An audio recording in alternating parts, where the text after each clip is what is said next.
y el trabajo se titula Texturas de masa para el sector de quarks bajo el modelo electrodébil. Cuenta con 30 minutos, intenta dejar 5 minutos para preguntas. De acuerdo, muchísimas gracias. Muy buenos días. Como lo mencionó el profesor Juan Baena, la tesis se titula Texturas de masa para el sector de quarks bajo el modelo electrodébil. El trabajo se va a seccionar básicamente en 5 partes. En la primera parte vamos a hablar un poco acerca de la estructura del modelo estándar. En particular vamos a enfocar en el modelo electrodébil. En la segunda parte vamos a hablar un poco acerca del sector bosónico y el mecanismo de Higgs. En la tercera parte vamos a hablar del sector fermiónico y cómo hay interacción del campo de Higgs con los campos espinoriales. En la cuarta sección vamos a hablar del mecanismo de Kobayashi-Maskawa, que da cuenta de la relación CP que se presenta en la naturaleza. Y en la quinta sección vamos a hablar acerca de las texturas de masa de los quarks. Ok, básicamente el objetivo de este proyecto, de este trabajo, es enfatizar un poco las texturas de masa para los quarks, que presentan cierta fenomenología que se puede observar en la naturaleza en cuanto a las jerarquías de masas en el sector de los fermiones. Esto es un problema que todavía el modelo estándar no logra explicar y por lo cual se ahonda en el tema de las texturas. También se pretende agudizar los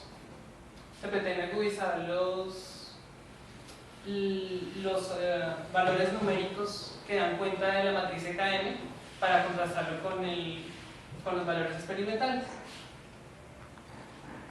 Bien, enfocándonos entonces un poco en la parte del modelo estándar, vamos a contextualizar un poco. Esto es una teoría basada en la teoría cuántica de campos que se desarrolló entre 1970 y 1973. Es una teoría cuántica invariante con una invarianza relativista. Deja algunos parámetros libres, que es precisamente el problema en el cual nos vamos a enfocar nosotros, como las masas fermiónicas. El modelo estándar se basa en un grupo de simetrías Gauss SU3, SU2 y 1. El grupo de simetría de SU3 está asociado básicamente a la interacción fuerte entre los quarks, que son grupos no abelianos. La simetría de SU2 está asociada a la interacción débil entre todos los fermiones, y mientras la simetría 1 da cuenta de la interacción electromagnética. Bien, el modelo estándar básicamente se estructura en un conjunto de partículas entre las cuales tenemos los fermiones y bosones. Los fermiones que son de spin de grupos nuevos, y los bosones pueden haber bosones vectoriales o escalares.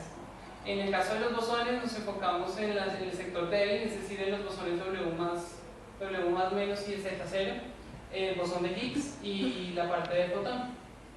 En el caso de los quarks es necesario aclarar que tienen 3 familias masivas, es decir, en la naturaleza se presenta una generación de masas en el sector de los quarks, dado que son partículas idénticas, pero una con respecto a la otra familia solamente se diferencian por el orden de magnitud de la masa. Esta es la carga eléctrica de los fermiones. Bien, entonces enfocándonos un poco más en el modelo electrodébil, es decir, usando solamente el grupo de simetrías SU2 y 1 asociados a la quiralidad. SU2 está asociado al número cuántico de la quiralidad izquierda de los quarks, dado que ellos presentan una propiedad de helicidad. El 1 está asociado a la hipercarga del grupo de simetrías electromagnético. Como podemos ver, el lagrangiano electrodébil se puede tomar como 4 términos. Este término es el término que da cuenta de la interacción dinámica de los bosones, es el término de Yang-Mills. Nosotros no nos vamos a enfocar en este término, nosotros vamos a enfocarnos en el término de Yukawa y Dirac, que dan cuenta precisamente, el término de Yukawa da cuenta de la interacción entre el campo de Higgs y el sector fermiónico. ¿Sí? En particular, nosotros nos vamos a enfatizar en el sector de los quarks. En el caso del lagrangiano de Higgs, se puede obtener, haciendo la expansión del lagrangiano de Higgs, se puede obtener el rompimiento local de la simetría, que da cuenta de los términos masivos tanto en el sector fermiónico como en el sector bosónico.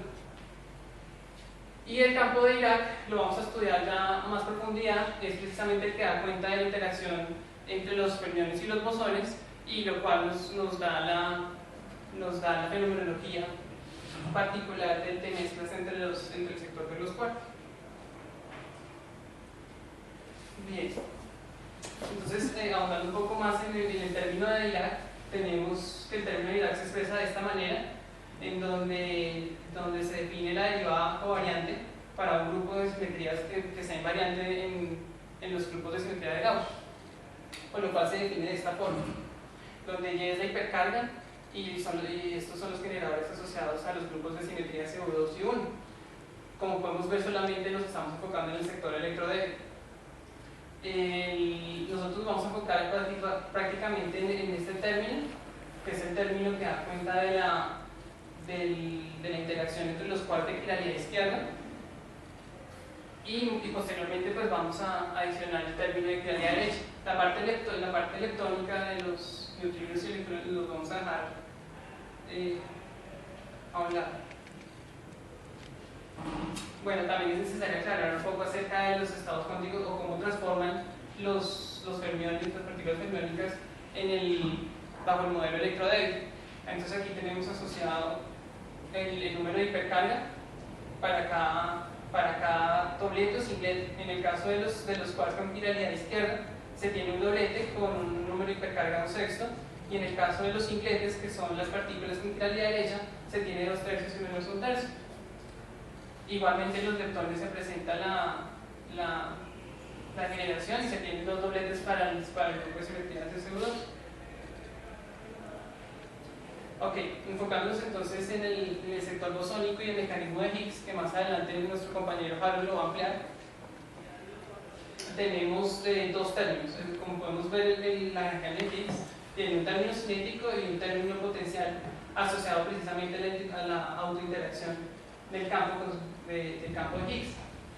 Este potencial se propone de esta forma, en donde se pueden obtener términos cuánticos. Estos términos cuánticos obedecen precisamente que tiene que ser un invariante relativista o un invariante de Gauss. Entonces, digamos que la simetría del modelo a sí mismo lo da. En el caso de este es el término masivo, y haciendo la expansión, o sea, tomando, este es usualmente el campo de Higgs, el doblete del campo de Higgs, como se toma, pero de manera general, para poder obtener este campo, lo que hacemos es tomarlo de forma general y expandir en el término del potencial de Higgs. Esto es lo que va a generar ese rompimiento local de la simetría, digamos, en la energía del modelo, del modelo, y podemos ver cómo se rompe localmente la simetría en un número infinito de posibilidades, es decir, es un valor degenerado. Por lo cual se toma de manera estándar, se puede tomar de manera estándar un valor, bueno, la gráfica no me ayuda, se utiliza un valor, digamos, para phi sub 3, el mínimo, y se denota como nulo, que es el valor esperado en el vacío del campo de Higgs. Va a ser útil para nosotros utilizar la notación del valor esperado en el vacío del campo de Higgs. Entonces lo que vamos es a retomar esta ecuación más adelante, y ya enfocándonos en el sector vectorial, que es el término cinético de Higgs, podemos obtener la interacción entre el campo de Higgs y los bosones y la parte bosónica. Esto nos da cuenta precisamente de la parte masiva de los bosones, y es muy interesante porque aquí podemos observar cómo se obtiene unas mezclas entre los bosones de Gauss, es decir, que no están en sus estados de masa, entonces no están en sus estados propios de masa, por lo cual hay que diagonalizar esa matriz y obtener los estados. Lo que queríamos precisamente es tener un término como el de los bosones cargados, que dan cuenta precisamente de su masa. Entonces, haciendo la diagonalización usando el ángulo de Weinberg, podemos describir los bosones de Gauss en términos de los bosones físicos. En este caso ya utilizamos entonces el Z0 y el fotón y el ángulo de Weinberg. Más adelante, tomando estos términos y reemplazando en esta ecuación, podemos obtener los estados, las masas de los bosones físicos. En particular, lo que se encuentra es que solamente los bosones cargados y el Z0 tienen un término masivo, mientras que la parte masiva para el fotón se anula. O sea, es una gran predicción del modelo, es un modelo bastante predictivo. En el caso del sector fermiónico, ya enfocándonos en el Lagrangiano de Yukawa y en el Lagrangiano de Dirac, tenemos los términos que dan cuenta precisamente de la interacción entre el campo de Higgs y el sector de los quarks, donde Y sub y J son los acoples de Yukawa. Haciendo la expansión de este Lagrangiano y reemplazando el campo escalar de Higgs por el valor esperado en el vacío, como les dije anteriormente, tomando el valor esperado en el vacío del campo de Higgs, se puede obtener fácilmente que se tienen mezclas en los términos masivos. Estas mezclas se denominan matrices de masa porque dan cuenta de la relación masiva entre el campo de Higgs y la parte fermiónica en el sector de los quarks tipo Down y tanto en el sector de los quarks tipo A. Bien, podemos expresar de manera general entonces la matriz de Yukawa o matriz de acoples de Yukawa de esta forma. Y lo que se propone ahora es usar lo que vemos es que hay términos de mezcla. Entonces no están los estados de quarks, no están precisamente en los estados, estos estados no están en sus estados propios de masa, por lo cual hay que diagonalizar. Haciendo la diagonalización se puede obtener fácilmente una matriz diagonal que da cuenta de las masas de los quarks. Sin embargo, esto dado que el grupo de simetría CCU2 es un grupo no abeliano, se tiene que hacer mediante una transformación de valor singular, que es de esta forma. Haciendo el reemplazo en el Lagrangiano de Yukawa con los estados de masa diagonal, es decir, haciendo todo ese proceso de diagonalización, se puede obtener que los estados, estas matrices de transformación se pueden asociar a los estados de quarks, haciendo una rotación en la base de los quarks y dejándolos en los estados de masa, los estados propios de masa. Como se observa acá. Aquí tenemos precisamente la transformación de base. Bien, entonces, enfocándonos ya digamos, queremos ver qué consecuencias tiene esa diagonalización en el Lagrangiano de Dirac, que es el Lagrangiano que da cuenta del sector fermiónico con los bosones. Entonces, lo que podemos obtener es lo que queremos obtener es expandir este término básicamente que da cuenta de la claridad izquierda para obtener, reemplazando con estas transformaciones y usando los bosones físicos y no los bosones de Gauss, podemos obtener estos términos de acá. Esto nos da cuenta, por ejemplo, de la interacción entre los quarks en el sector electromagnético, que está mediado precisamente por la carga electromagnética 2/3 de los quarks. En el caso del sector de ahí se tiene también hipercarga, que es 1/6, y se puede observar fácilmente cómo se obtienen las matrices de transformación. En este caso se usó una notación de los bosones cargados, dejando W más y W menos. Aquí en esta ecuación se permite ver más específicamente qué pasa en cada término. En los términos con los bosones neutros, el fotón y el Z0, las matrices de transformación se anulan dado que son unitarias. Como tienen que ser unitarias, entonces no hay términos de mezcla, o sea, el modelo no genera términos de mezcla en el sector neutro. Sin embargo, en el sector de corrientes cargadas, sí pueden existir mezclas, y lo vamos a ver en la siguiente diapositiva. Esto no se anula dado que esta es la matriz de transformación asociada a los quarks tipo A y esta es la matriz de transformación asociada a los quarks tipo Down, por lo cual a esto lo vamos a definir como la matriz de Kaido-Kobayashi-Masakawa. Esta es la matriz de KN que da cuenta de la mezcla entre los quarks tipo A y tipo Down, que están mediadas por el bosón W más. Por lo cual hacemos nuevamente la expansión del lagrangiano, obteniendo finalmente las corrientes cargadas, que se obtienen de esta manera. Recordemos nuevamente que la matriz Kaido-Kobayashi-Masakawa se define de esta forma.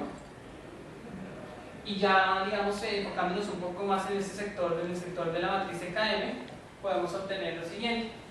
De forma general, la matriz es una matriz compleja, que no es necesariamente hermítica, es un observable, debe ser un observable físico, y tiene 9 parámetros. El modelo lo deja con 9 parámetros reales y 9 parámetros de fase. Estas fases se pueden evidentemente separar en 2 matrices de fases, dejando solamente la matriz real. Esta, digamos que en nuestro caso no nos sirve tener tantos parámetros libres, porque no es un modelo muy predictivo. Lo que queremos es reducir la cantidad de parámetros. Entonces lo que vamos a hacer es una transformación local en los estados de masa de los quarks dadas por esta ecuación, en donde lo que hacemos es definir para cada, recordemos que esto es un triplete de up, charm, top, ¿sí? En cada quark lo que vamos a hacer es definir una fase asociada. Esto deja invariantes lagrangianos. Eso es importante mantenerlo porque eso es lo que da cuenta de que podamos absorber esas fases en la matriz EKM. Entonces, tomando nuevamente el término de las corrientes cargadas, hacemos la expansión del, digamos, tomando el término de la corriente de J+, tomamos el término con la matriz EKM, hacemos la expansión y obtenemos los siguientes términos. Haciendo las transformaciones que se mencionaron anteriormente, que son las transformaciones locales, podemos reabsorber finalmente 5 fases, dejando la matriz EKM de esta forma. Usando, esta matriz CKM, la matriz de Kobayashi-Maskawa es una matriz unitaria, entonces debe satisfacer las relaciones de unitariedad y la relación adjunta. Usando estas relaciones, en particular usando las relaciones digamos unitarias y iguales a 1, los módulos, podemos hacer una parametrización. En particular, Kobayashi y Maskawa propusieron una parametrización dada por esta forma, en donde introducimos 3 ángulos y una fase delta. Esto con el objetivo de dejar de parametrizar esta ecuación que tenemos acá con 4 fases. Lo que queremos es reducir los 9 parámetros reales a 3 ángulos de rotación y estas 4 fases a una sola fase. Bien, como se puede mostrar en la parametrización, se obtiene que las fases alfa se anulen y solamente sobrevive la fase delta. Y la matriz EKM, la parametrización, queda finalmente de esta forma, en donde podemos dar cuenta que aquí está la fase asociada. Eso se puede reescribir como un producto matrizal de matrices de rotación, donde esta sería la matriz de rotación 2,3, 1,2 y 2,3. Bien, es necesario aclarar en este punto el por qué también hemos venido trabajando en este sector. Este sector da cuenta precisamente de la violación CP. En particular, se propone el mecanismo de Kobayashi-Maskawa como el proceso mediante el cual el modelo tiene una fase en la matriz de mezcla que da cuenta de los procesos de asimetría entre la materia y la antimateria.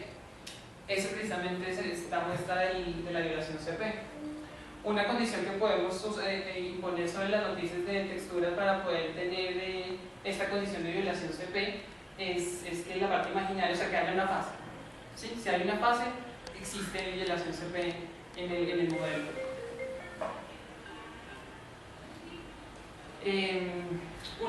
Digamos una medida muy apropiada para medir los términos de violación CP en el sector de la matriz de Kobayashi-Maskawa es el invariante de Jaskov. Dado que es un invariante, es independiente de las parametrizaciones que hagamos sobre la matriz EKM y se define de esta forma, donde el epsilon es el tensor de Levi-Civita y estos son los términos de la matriz de Kobayashi-Maskawa. En particular, el invariante de Jaskov para la parametrización de Kobayashi-Maskawa es de esta forma, donde se puede observar que están relacionados los 3 ángulos y la fase asociada a la violación CP. Otras parametrizaciones que se han propuesto en la literatura que son muy útiles son la parametrización de estándar de Chao-Keng, en donde se obtiene una matriz de rotación en términos de los 3 ángulos de rotación, es decir, se tiene una matriz de rotación 2,3, 1,3 y 1,2. Este es el invariante de Jaskov asociado. Otras parametrizaciones son la parametrización de Wolfenstein, que se desarrolla en series de potencias que es muy útil en el caso de hacer una comparación experimental. Y esta es la parametrización de FreeStream, que deja solamente la fase en el sector de los quarks up, charm, down y strange. Ya, entonces enfocándonos ahora sí en el sector de las texturas de masa, que es el fuerte de nuestro trabajo, queremos mostrar la justificación, el problema que ha surgido, y es que se presenta en la naturaleza una jerarquía de masas entre los quarks. Los quarks tienen masas, la diferencia entre el quark top, por ejemplo, y el quark up es de 5 órdenes de magnitud, lo cual no lo explica el modelo. Dado que el modelo no lo explica, tenemos que proponer una serie de texturas, una serie de matrices de Yukawa que den cuenta de esa simetría subyacente que está en el modelo. Entonces lo que se pretende en esta sección básicamente es proponer una textura de masas para la matriz tipo up y para la matriz tipo down, hacer la diagonalización de estas matrices para así obtener las matrices de transformación SD y SU. Con estas matrices de transformación podemos reconstruir la matriz EKM, lo que nos permitiría posteriormente mirar si equivale a alguna parametrización o hacer la evaluación numérica de la matriz EKM. También hay que usar las relaciones de unitariedad y de valores propios para establecer ciertas restricciones fenomenológicas que están dadas por el modelo. Ok, en general se han propuesto varias texturas. Frisch ha propuesto una serie de texturas que tienen unas restricciones fenomenológicas que se pueden proponer enmíticas, dado que el modelo que estamos estudiando, el modelo electrodébil, no tiene términos de mezcla en las corrientes neutras, en los términos de quiralidad derecha.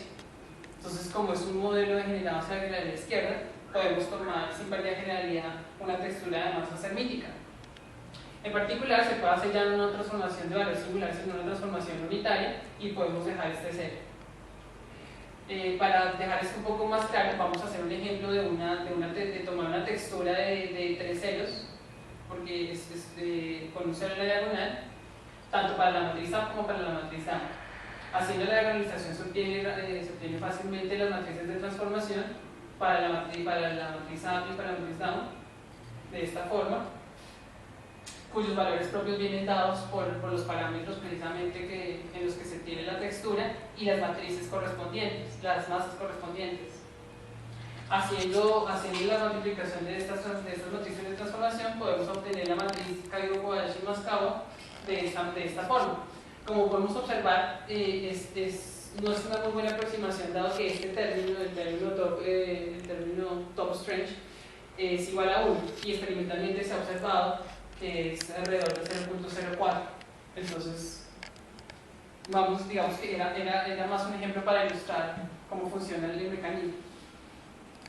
Entonces, ya concentrándonos en las texturas de 5 ceros, que son texturas que han tenido, digamos, cierta precisión en los valores experimentales de la matriz EKM, se obtienen en particular 5 tipos de texturas. Nosotros nos vamos a concentrar en la textura 4, en donde tenemos 4 parámetros para la matriz A y 3 parámetros para la matriz down. Haciendo nuevamente la diagonalización, claramente podemos separar las fases anteriormente, tanto en la matriz A como en la matriz down. Hacemos la diagonalización, o equivalentemente podemos usar, en vez de hacer la diagonalización, podemos usar los invariantes de la matriz para obtener las relaciones que queremos obtener entre los parámetros y las masas. En el caso del sector down, todo queda en términos de las masas. Sin embargo, en el sector up queda un parámetro libre, dado que son 4 parámetros y 3 los valores propios. Entonces solamente podemos obtener los parámetros de B y A en función del parámetro C. Las matrices de transformación correspondientes a esta textura de 5 ceros está dividida por esta matriz de transformación en el sector down y esta matriz de transformación en el sector up. Aquí podemos ver claramente cómo se obtienen los parámetros en función de CO.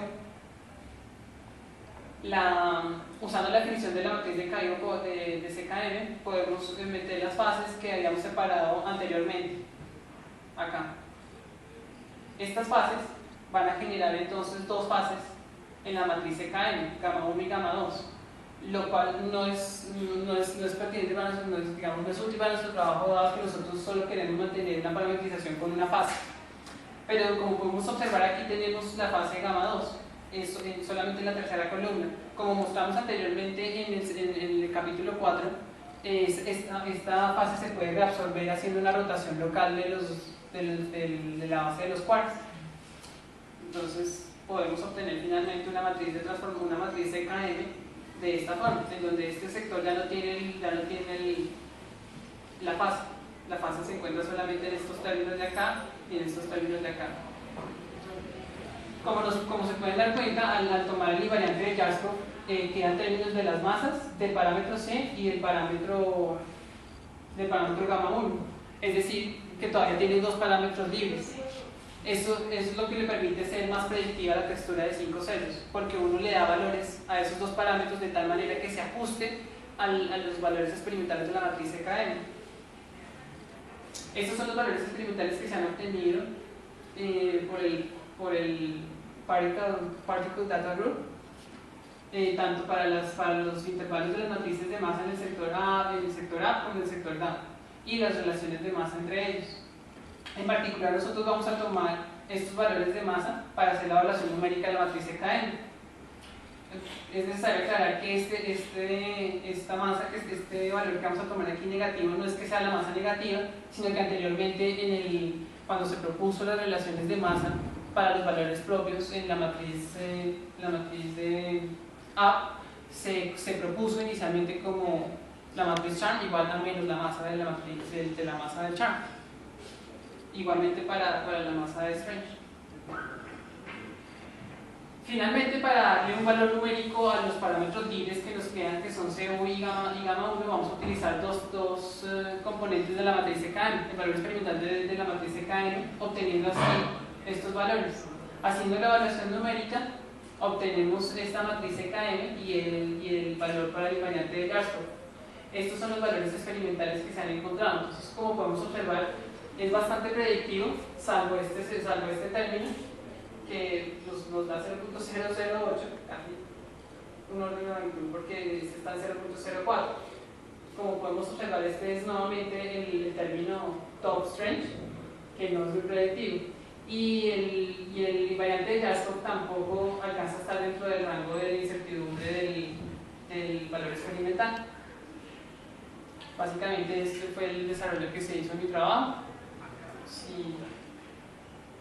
Bueno, entre las conclusiones podemos tener que la matriz digamos el modelo SU2 y 1 deja muchos parámetros libres, aún haciendo una suposición en las texturas se alcanzan a tener dos parámetros libres, lo cual no es, digamos, es un problema para el modelo, porque lo que uno quisiera es encontrar un modelo que le dé a uno precisamente la simetría subyacente, le explique a uno por qué esa jerarquía de masas en el sector de los quarks.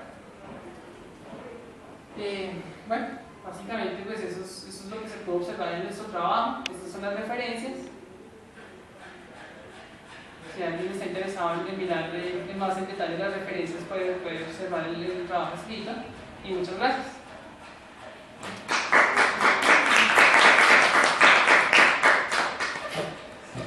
Hay un turno de preguntas al público y luego los comentarios del doctor.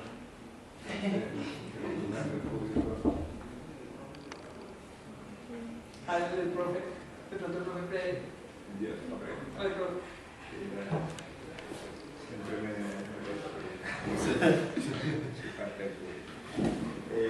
¿por qué la matriz es unitaria?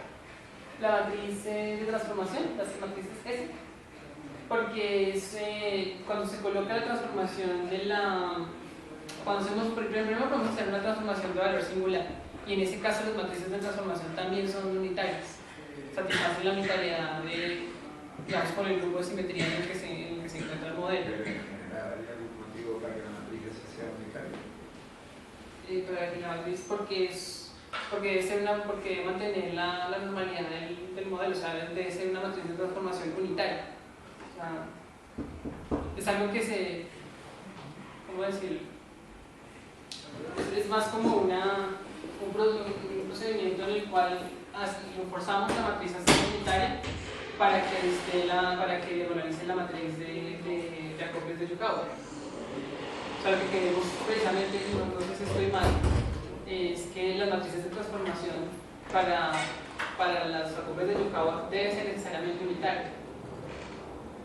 Hay algunas razones físicas de renormalización, de conservación que se tienen que mantener en el modelo. Si no fuese unitario, entonces se dañarían esas propiedades. Pues, digamos, en física siempre quiere mantener ese tipo de propiedades, entonces la necesidad de ser unitario, digamos, totalmente está en mantener, digamos, las leyes de conservación. Ah, ok.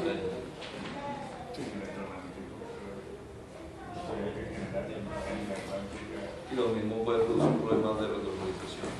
Además de no ser unitarias, por ejemplo, no se cancelarían los términos de las corrientes neutras y tendríamos problemas de mezcla ahí en ese sector. Entonces, precisamente el modelo no sería muy predictivo, pero sí es necesaria la unitariedad de la matriz. Podría haber consecuencias adicionales, entonces pueden haber procesos de cambio que llaman catalizadores neutros, los cuales están muy restringidos experimentalmente. Entonces, digamos, hay motivaciones, digamos, consecuencias adicionales.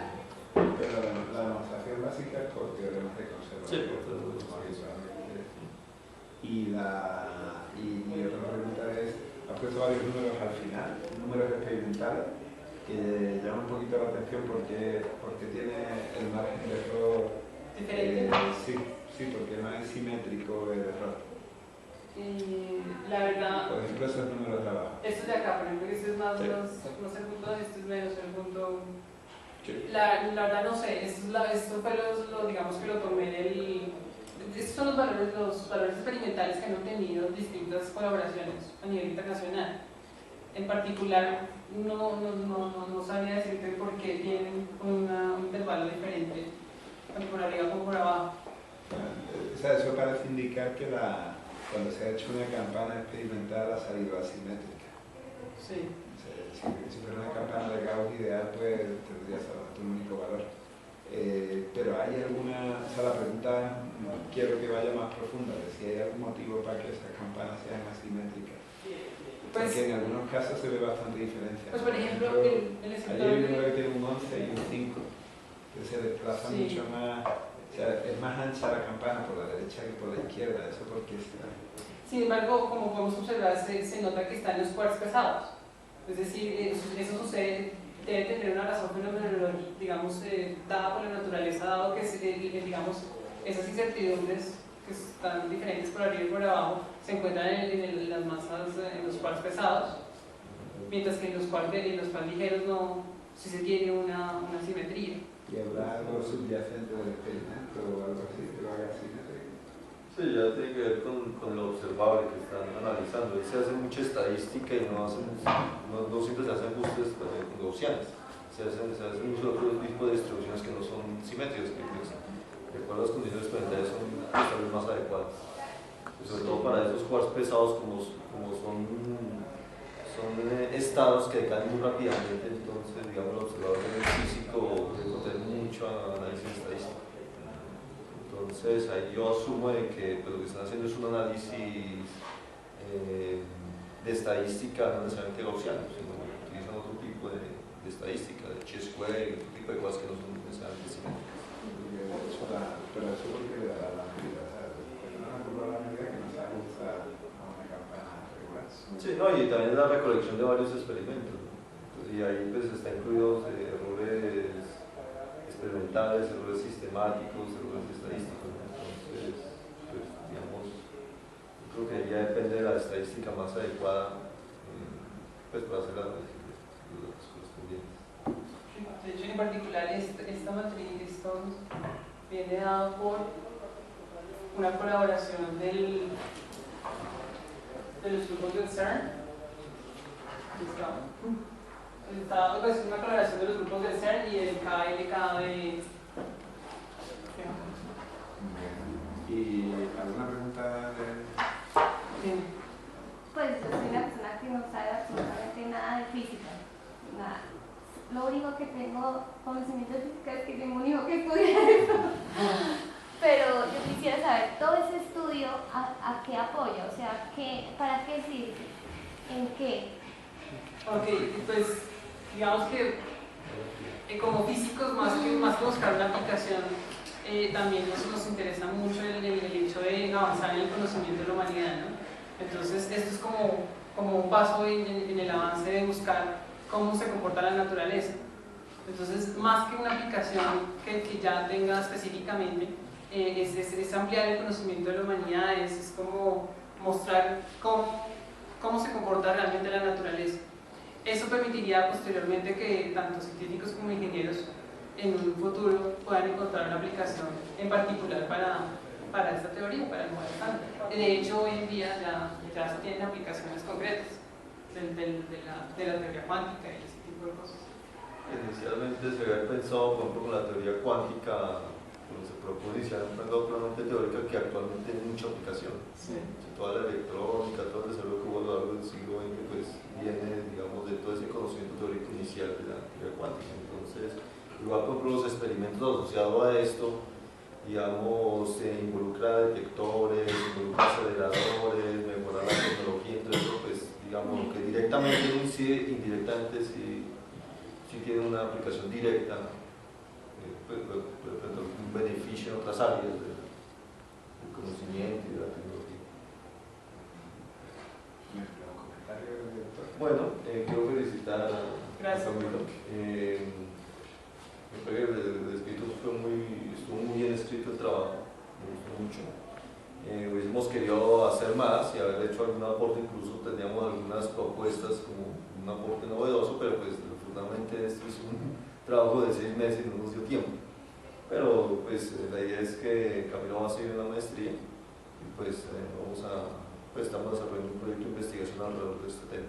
Pues me parece que Camilo tiene muchas capacidades como para llegar a algo concreto y pues sacar publicaciones. Gracias.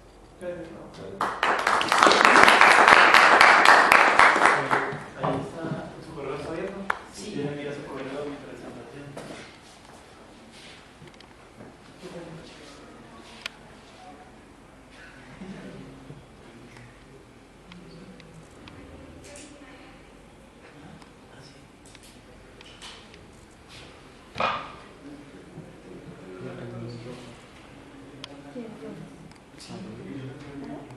Y el formato también. Pero ya, no sé. ¿Cómo está?